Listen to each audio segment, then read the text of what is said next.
बुझाए, ठंडक लाए, सबको भाए जीरा सिप। MTH का जलजीरा जीरा सिप। जीरा सिप, असली रिफ्रेशिंग, असली स्वाद, असली मजा। MTH।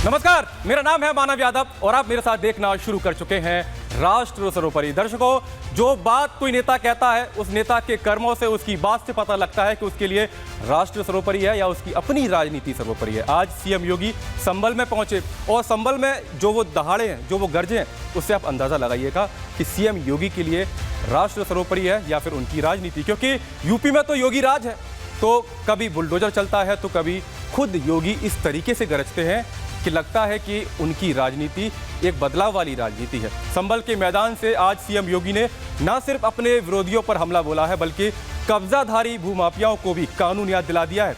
और ये कानून की याद कुछ इस तरीके से दिलाई गई है कि कल संभल में बुलडोजर एक्शन हुआ था और आज सीएम योगी खुद संभल पहुंच गए। सीएम योगी ने साफ कह दिया है कि यूपी में रहना है तो कानून के हिसाब से चलना पड़ेगा। सीएम योगी का ये संभल दौरा इसीलिए अहम हो जाता है क्योंकि चुनाव होने हैं और चुनाव से पहले लगातार सीएम योगी लोगों को सचेत कर रहे हैं और उन लोगों को भी चेता रहे हैं जो धर्म की आड़ में पूरे राज्य में उन ज़मीनों पर, उन संपत्तियों पर कब्जा कर रहे हैं जो सरकारी ज़मीन है।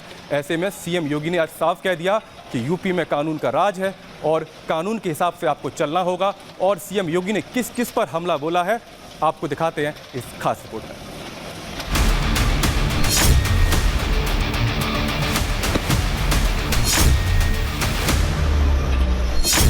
आक्रांता जब आते हैं तो वह केवल वह खजाना ही नहीं लूटते बल्कि धर्म और संस्कृति को भी रौंदते हैं। अभी 36 घंटे भी नहीं बीते थे कि संभल में भूमाफियाओं के कब्जे से छुड़ाई गई जमीन गरीब परिवारों को आवंटित हो गई। संभल के मुकर्रबपुर में कल योगी प्रशासन का पीला पंजा जमकर गरजा था।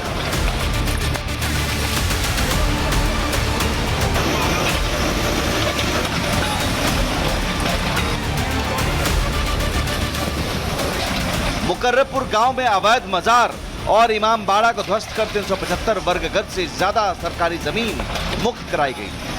आज योगी खुद संभल पहुंचे और नए संभल की नींव रखी।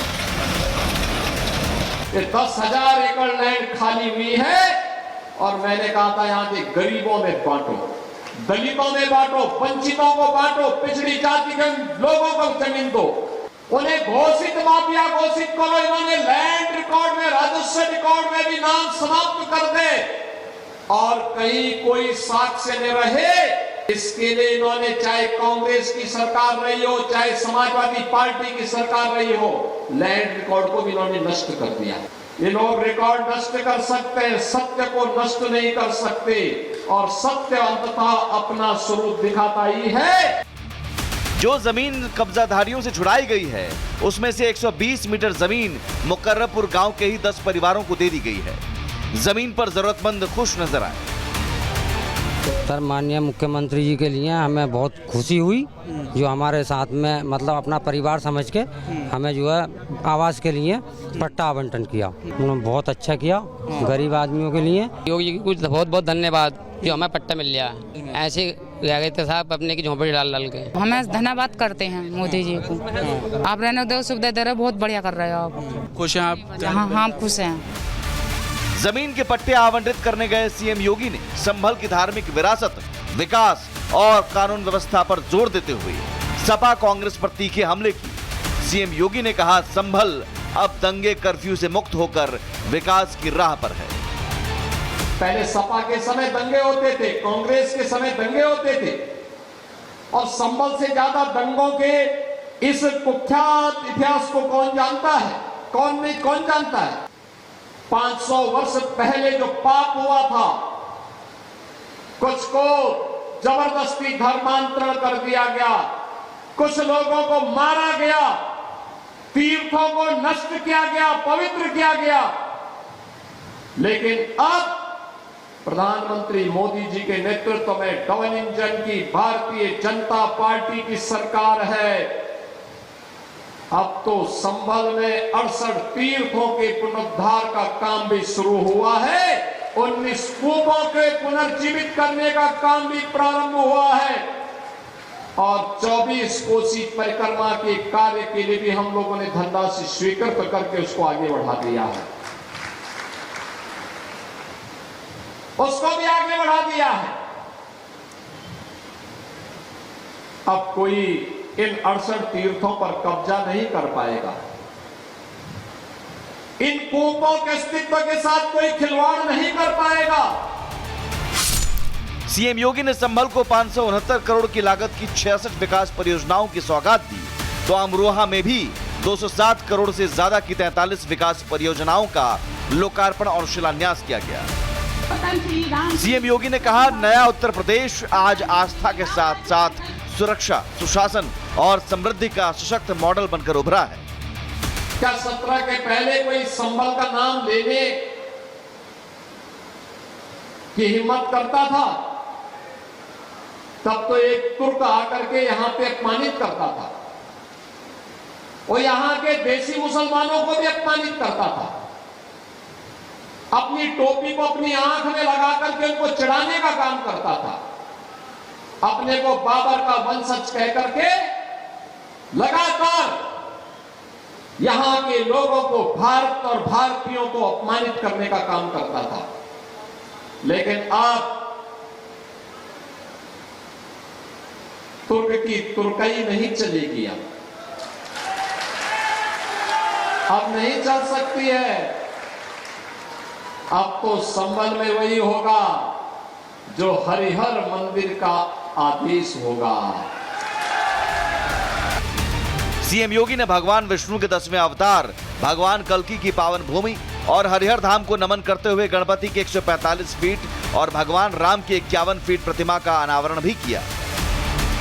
श्री हरि विष्णु की इस पावन धरा को विदेशी आक्रांताओं ने अपवित्र किया था।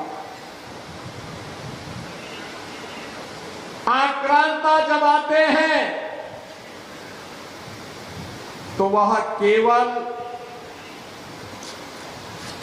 वह खजाना ही नहीं लूटते,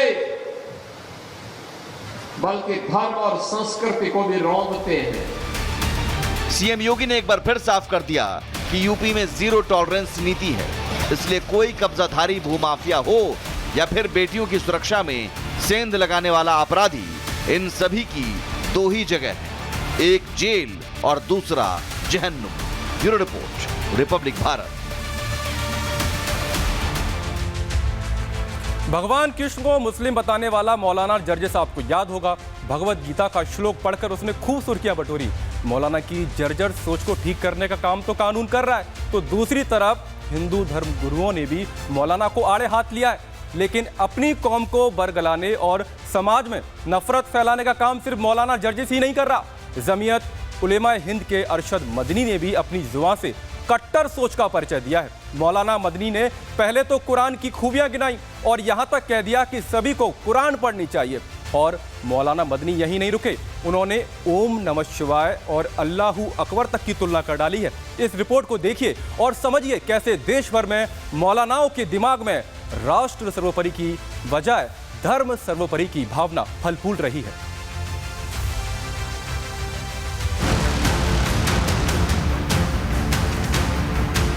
अगर बुरा न माने तो कृष्ण जी भी 5 वक्त की नमाज पढ़ा करते थे। पटरी के बरे नक्कटा। भगवान कृष्ण को 5 टाइम का नमाजी बताने वाले उत्तर प्रदेश के इटावा के मौलाना जर्जिस के सितारे गर्दिश में पहुंच गए हैं। मौलाना जर्जिस चौतरफा घिर चुका है। लखनऊ में FIR दर्ज होने के बाद कानूनी शिकंजा कसा जा रहा है। लेकिन अब बागेश्वर धाम के पीठाधीश्वर धीरेन्द्र शास्त्री ने भी मौलाना जर्जिस को आड़े हाथों ले लिया है।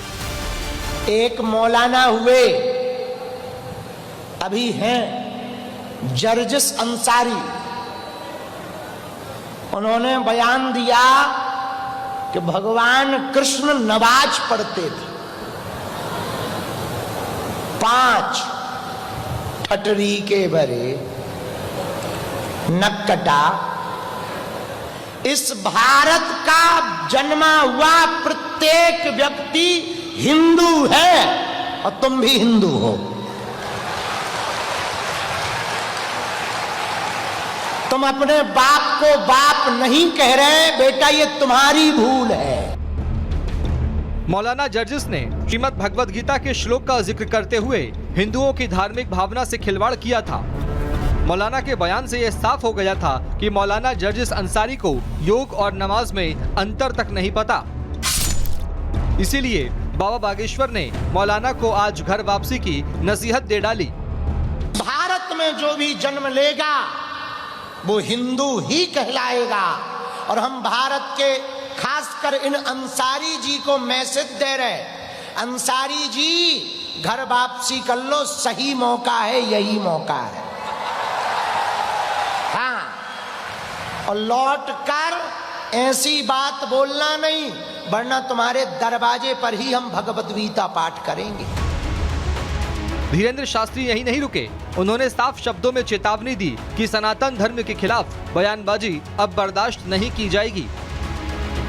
अगर सनातन पर टिप्पणी बंद नहीं हुई तो वो विरोधियों के घर के बाहर ही डेरा डाल देंगे।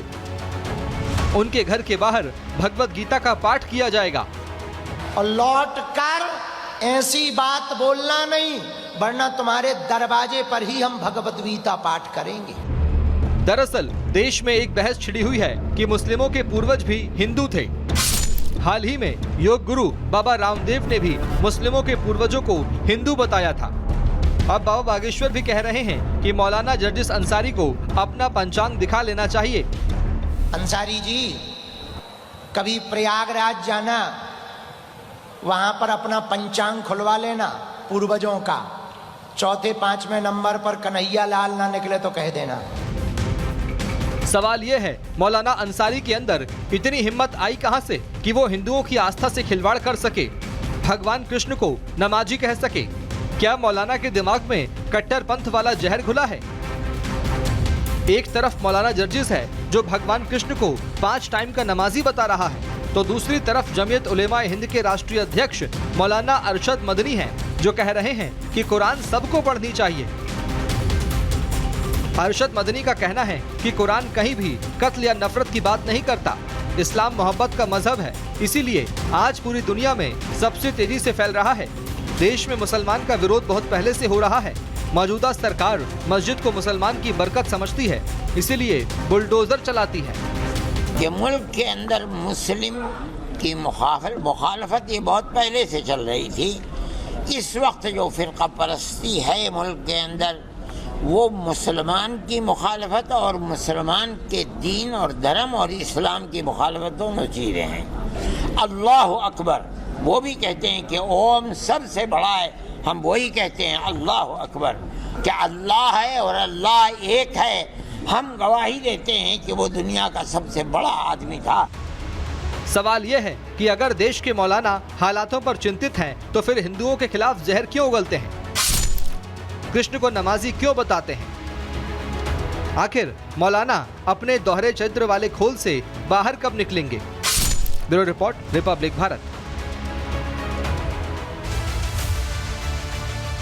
तो इधर मौलाना जर्जिस की मुश्किलें बढ़ी हुई हैं, उधर फिल्म अभिनेता आमिर खान की मुश्किलें कम नहीं हो रही हैं। हाल ही में उन्होंने तीसरी शादी की है, तो उधर धर्म गुरुओं ने उनके खिलाफ मोर्चा खोल दिया और कह दिया कि तीसरी शादी कर रहे हैं, वो भी हिंदू महिला से। लेकिन अब उनके सामने मुश्किल बनकर खड़ा हो गया है बिश्नोई गैंग, और बिश्नोई गैंग ने उन्हें धमकी दे दी है। बिश्नोई गैंग ने आमिर खान को जान से मारने की धमकी दी है और बताया जा रहा है कि धमकी देने वाले लॉरेंस बिश्नोई के रिश्तेदार आरजू बिश्नोई और टाइसन बिश्नोई हैं। धमकी भरे पोस्ट में कहा गया है कि आमिर हिंदू महिलाओं से शादी कर रहे हैं और वे लव जिहाद को बढ़ावा दे रहे हैं। ऐसे में सवाल यह है कि लॉरेंस बिश्नोई तो पहले से जेल में है, ऐसे में उसके नाम पर धमकी देकर क्या सस्ती लोकप्रियता हासिल करने की कोशिश की जा रही है?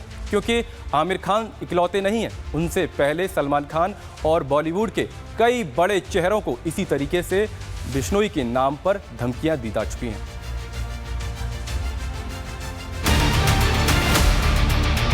आमिर खान जैसे लोग लव जिहाद को बढ़ावा दे रहे हैं, इसको चेतावनी है। लॉरेंस बिश्नोई गैंग यानी बी कंपनी ने अपने दुश्मनों की लिस्ट को अपडेट कर लिया है। क्या सलमान खान, रणवीर सिंह और गिप्पी ग्रेवाल के बाद लॉरेंस बिश्नोई के दुश्मनों की लिस्ट में नया नाम आमिर खान का जुड़ गया है? आमिर खान जैसे लोग लव जिहाद को बढ़ावा दे रहे हैं, इसको चेतावनी है कि इसकी हरकतों को हम कभी बर्दाश्त नहीं करेंगे। रिपब्लिक भारत इस ऑडियो की पुष्टि तो नहीं करता, लेकिन अगर ये धमकी भरा ऑडियो लॉरेंस गैंग की तरफ से जारी किया गया है तो ये महज धमकी नहीं बल्कि चुनौती है पुलिस के पूरे सिस्टम को, क्योंकि ऐसा पहली बार नहीं हुआ है। बार बार आरजू बिश्नोई और टाइसन बिश्नोई के नाम से फिल्मी दुनिया को डराया, धमकाया और थर्राया जा रहा है। इसको और इसके साथियों को चेतावनी है कि जल्दी इनकी सांसें दबा दी जाएगी। जहां भी ये मिले इनको चमत्कार, ऐसा चमत्कार दिखाएंगे कि याद रखेंगे, आगे से ऐसी हरकत करने में सोचेंगे। दरअसल बॉलीवुड में मिस्टर परफेक्शनिस्ट के नाम से जाने जाने वाले अभिनेता आमिर खान की तीसरी शादी से लॉरेंस बिश्नोई गैंग यानी बी कंपनी बौखला गई है। आमिर खान ने तीसरी शादी 5 जुलाई को गर्लफ्रेंड गौरी स्प्रिट से की थी। आमिर खान है घर पे भी? अभी नहीं है। कहाँ गए? कहाँ गए वो? अच्छा, बाहर गए। यही रहते हैं वो? कोई धमकी में आया था आपको पता है? पुलिस पुलिस आई थी, मुंबई पुलिस? कोई नहीं आया था। तथा कथित ऑडियो के जरिए लॉरेंस गैंग ने आरोप लगाया है कि आमिर खान जैसे लोग हिंदू महिलाओं से शादी कर सनातन के साथ खिलवाड़ कर रहे हैं। ये जो हमारे संस्कृति के खिलाफ हमारे देश में आमिर खान जैसे लोग लव जिहाद को बढ़ावा दे रहे हैं, इसको चेतावनी है कि इसकी हरकतों को हम कभी बर्दाश्त नहीं करेंगे। इसको और इसके साथियों को चेतावनी है कि जल्दी इनकी सांसें दबा दी जाएगी। जहां भी ये मिले इनको चमत्कार, ऐसा चमत्कार दिखाएंगे कि याद रखेंगे, आगे से ऐसी हरकत करने में सोचेंगे। सवाल ये है, क्या पुलिस का सिस्टम धमकीबाजों को ट्रेस करने में फेल है? क्या जेल में बैठकर लॉरेंस बिश्नोई बॉलीवुड से वसूली कर रहा है? सलमान खान के बाद क्या अब आमिर खान की जिंदगी को भी खतरा है? जो सोशल मीडिया पे मैसेज वायरल हो रहा है, ऑडियो मैसेज वायरल हो रहा है, उसका मुंबई पुलिस वेरीफाई कर रही है और जांच कर रही है कि जिस तरह से आमिर खान को धमकी दिया है और जिसमें आशु बिश्नोई जिस तरह से लिखा है कि जिस तरह से आमिर खान ने लव जिहाद का बढ़ावा दे रहे हैं, उनको हम सबक सिखाएंगे।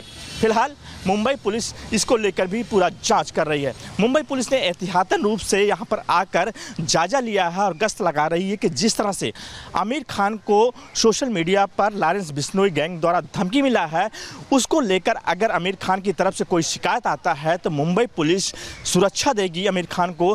फिलहाल आमिर खान के द्वारा या आमिर खान की टीम द्वारा कोई भी अभी तक शिकायत नहीं दर्ज कराया है।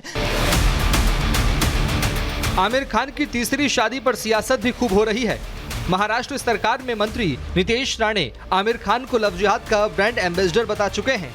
आमिर की तीसरी शादी पर विवाद बढ़ते बढ़ते गैंगस्टर्स के अड्डों तक पहुंच गया है।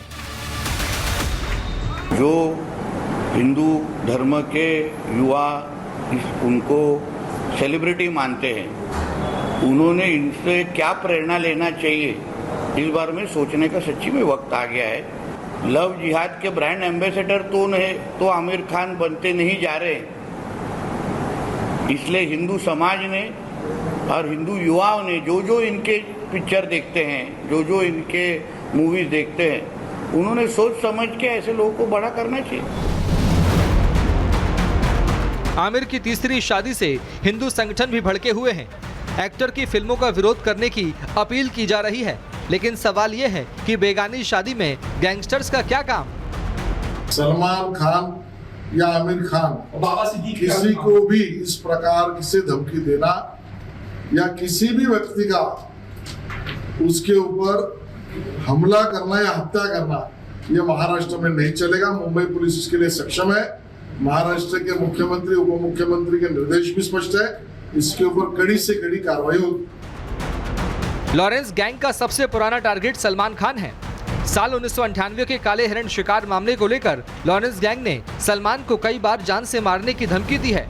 साल 2018 में जोधपुर कोर्ट में पहली बार सरेआम धमकी देने के बाद से लेकर साल 2024 में उनके मुंबई स्थित गैलेक्सी अपार्टमेंट के बाहर हुई फायरिंग तक लॉरेंस गैंग ने सलमान खान को लगातार डराने की कोशिश की है। सवाल यह है कि क्या बॉलीवुड में वसूली नेटवर्क को मजबूत करने के लिए लॉरेंस गैंग ने अब आमिर खान को निशाने पर लिया है, क्योंकि लॉरेंस गैंग की काली कमाई का बड़ा हिस्सा रंगदारी वाले खेल में ही छिपा है। Bureau report, Republic Bharat.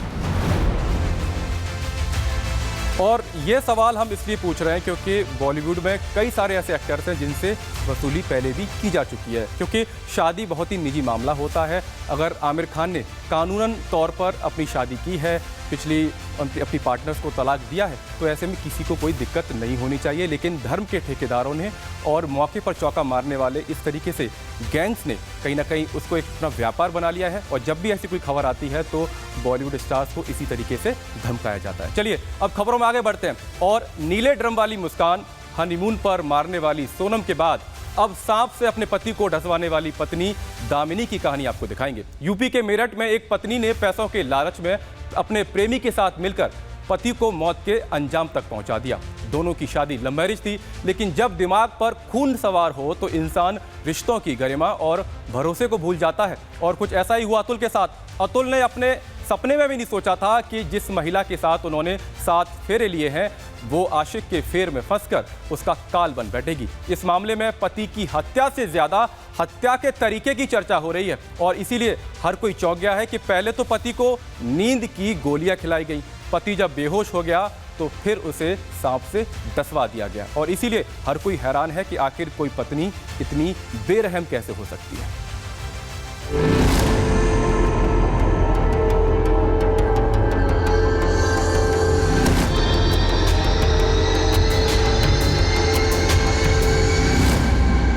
देश हत्याकांड की सनसनीखेज कहानियों से सहमा हुआ है। पति पत्नी और वो के चलते रिश्ते टूट रहे हैं, बल्कि सिर्फ टूट नहीं रहे बल्कि खौफनाक हत्याकांड में वो बदल भी रहे हैं। आपको इंदौर के राजा रघुवंशी की हत्या याद होगी। सोनम रघुवंशी ने प्रेमी के साथ मिलकर राजा रघुवंशी की हत्या की थी। पुणे का केतन हत्याकांड भी आप भूले नहीं होंगे। सिया गोयल ने प्रेमी के साथ मिलकर केतन को गहरी खाई में धक्का दे दिया था। मेरठ का नीले ड्रम वाला हत्याकांड भी लोग भूल नहीं पा रहे हैं, लेकिन अब मेरठ में नीले ड्रम वाले हत्याकांड से भी खौफनाक हत्याकांड को अंजाम दिया गया। ये मेरठ की कातिल पत्नी दामिनी है। 7 साल पहले दामिनी ने अतुल से प्रेम विवाह किया था। 7 जन्मों तक साथ निभाने का वादा किया था, लेकिन 7 साल में दामिनी का चरित्र इतना बदला कि उसने प्रेमी के चक्कर में आकर पति अतुल की मौत का खौफनाक खेल रच डाला। दरअसल मेरठ के हस्तिनापुर के रहने वाले अतुल एक स्कूल चला रहे थे। पत्नी दामिनी भी स्कूल के संचालन में पति अतुल का साथ देती थी, लेकिन इस बीच दामिनी का दिल स्कूल के ड्राइवर तुषार पर आ गया।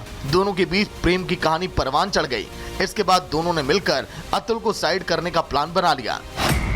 दावा है कि दामिनी ने बॉयफ्रेंड तुषार के साथ मिलकर एक जहरीला सांप खरीदा, फिर मौका देखकर पति को दूध में नशीली दवाइयां देकर बेहोश किया और फिर जिस बिस्तर पर अतुल सोया था उसी बिस्तर पर जहरीले सांप को छोड़ दिया। सांप के काटने से अतुल की मौत हो गई। दामिनी का इनके ही स्कूल के एक ड्राइवर से संबंध पता चला। इनकी लगातार उनसे वार्ता होती थी। तुषार नाम का व्यक्ति था। तुषार का जब मोबाइल और अन्य चीज़ें देखी गई तो उनके मोबाइल में एक डब्बे में बंद एक सांप का फोटो भी प्राप्त हुआ। उसके आधार पर जब उससे पूछताछ की गई तो उसने ये बताया कि 2 सपेरों से मिलकर उसने एक सांप खरीदा था। दामिनी इतनी चालाक निकली कि पति को सांप से कटवाने के बाद उसने शोर मचा दिया। आसपास के लोग घर पहुंचे, उन्होंने चारपाई पर सांप देखा और फिर सांप को मार दिया। अतुल को डॉक्टर के पास लेकर गए, लेकिन उसे बचाया नहीं जा सका क्योंकि सांप बेहद जहरीला था। सोची समझी साजिश के तहत इस घटना को कारित किया गया है। इसमें जो बरामद सांप है उसे पोस्टमार्टम हेतु भेजा जा रहा है। जो टेक्निकल सर्विलांस और जो फ़ोन से हमें एविडेंस प्राप्त हुए हैं उनके एग्जामिनेशन के लिए इन्हें FSL भेजा जाएगा और इसमें अग्रिम विधिक कार्रवाई की जा रही है। अपराधी कितना भी शातिर हो, कुछ ना कुछ गलती कर ही बैठता है। अतुल के परिवार के लोगों को दामिनी की सांप वाली कहानी पर शक हो गया। परिवार के लोगों ने पुलिस के सामने भी शक जाहिर किया, जिसके बाद मेरठ पुलिस ने जांच पड़ताल की तो दामिनी की जहरीली साजिश का पर्दाफाश हो गया। पुलिस ने दामिनी और उसके प्रेमी तुषार को गिरफ्तार कर जेल भेज दिया। बड़ी बात यह है कि सांप से हत्या करने की मेरठ में ये दूसरी वारदात है। इससे पहले बैसूमा के अकबरपुर सादात में भी इसी तरह पति की हत्या की गई थी। सवाल यह है कि क्या दामिनी ने अकबरपुर वाली वारदात से ही पति अतुल की हत्या का पैटर्न सीखा था? सांप कितने रुपए में और किससे खरीदा गया था? क्या कोई गैंग है जो हत्या के लिए सांप बेचता है? फिलहाल लगातार सामने आ रही हत्याकांड की दुर्लभ और दर्दनाक कहानियों ने रिश्तों में पड़ रही दरारों को उजागर कर दिया है। Bureau report, Republic Bharat.